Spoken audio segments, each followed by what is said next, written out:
지금 이 시기 주의와 관심을 기울여야 할 교통 이슈를 짚어드립니다. 한 주간 교통 이슈.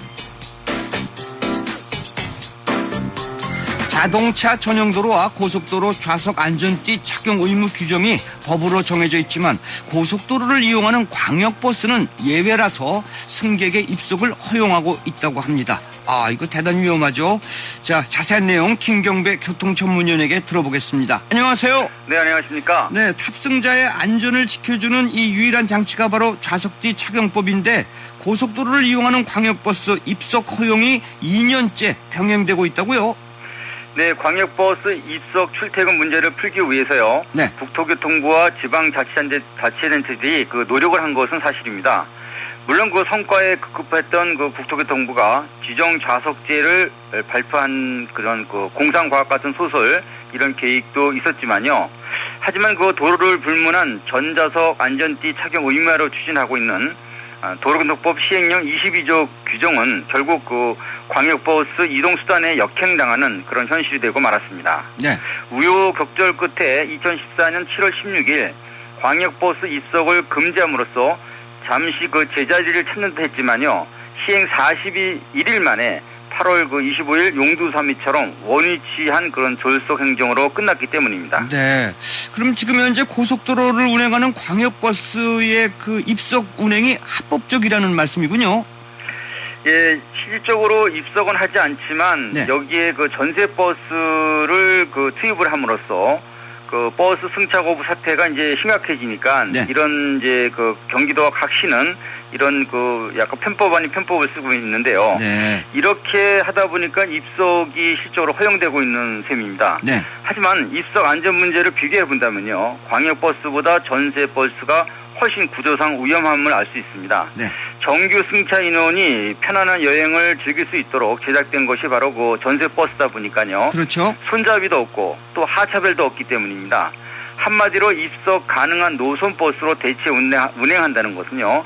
대형사고 원인을 눈 감는 격이 아닌가 이렇게 생각이 됩니다. 네, 그러게요. 이 완전 정차 후에 좌석에서 일어나는 것이 공고사항인데 손잡이도 없고 벨도 없는 이 전세버스 또 다른 위험 방조 요인인 셈이네요.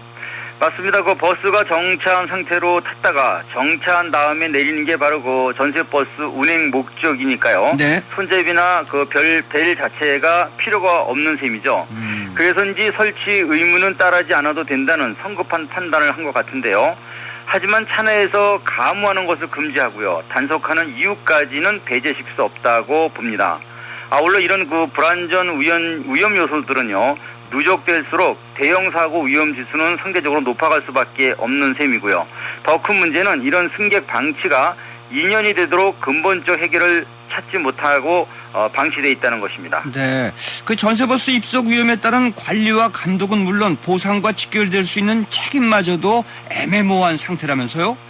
예, 맞습니다. 지방자치단체와 노선 운수업체 간에 서로 미루는 그런 꼴이 되고 있습니다. 이는 사고에 대한 보상 규정이나 처리 관계로까지 증폭될 수 있다는 생각도 한편 들게 하는 의문점이기도 하고요. 네. 물론 2층 버스 투입에 기대가 큰 경기도가요. 2018년까지 입석을 완전히 금할 수 있는 준공영제를 시행하겠다 이런 발표를 했습니다만 전국적인 현상은 이와는 좀 다릅니다. 네, 좌석뒤 착용 중요성도 이 단속에 의한 것보다는 범국민운동으로 전개되어야 올바른 착용을 기대할 수 있는 것 아닌가요?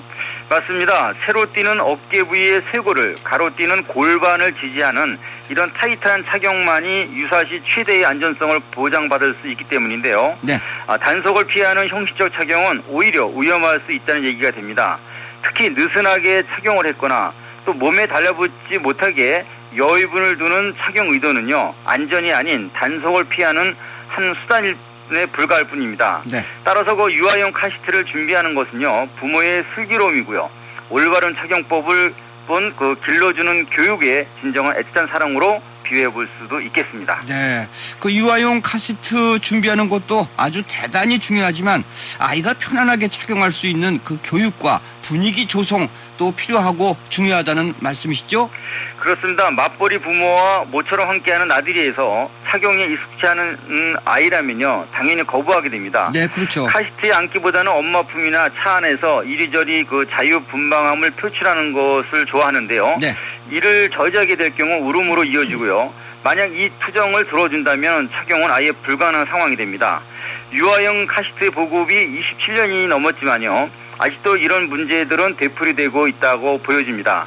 때문에 유아 전용 카시트가 없으면은 산부인과 퇴원 자체가 불가능한 선진국의 교통문화 답습은 우리도 아주 중요하게 생각해 볼 문제라고 생각됩니다.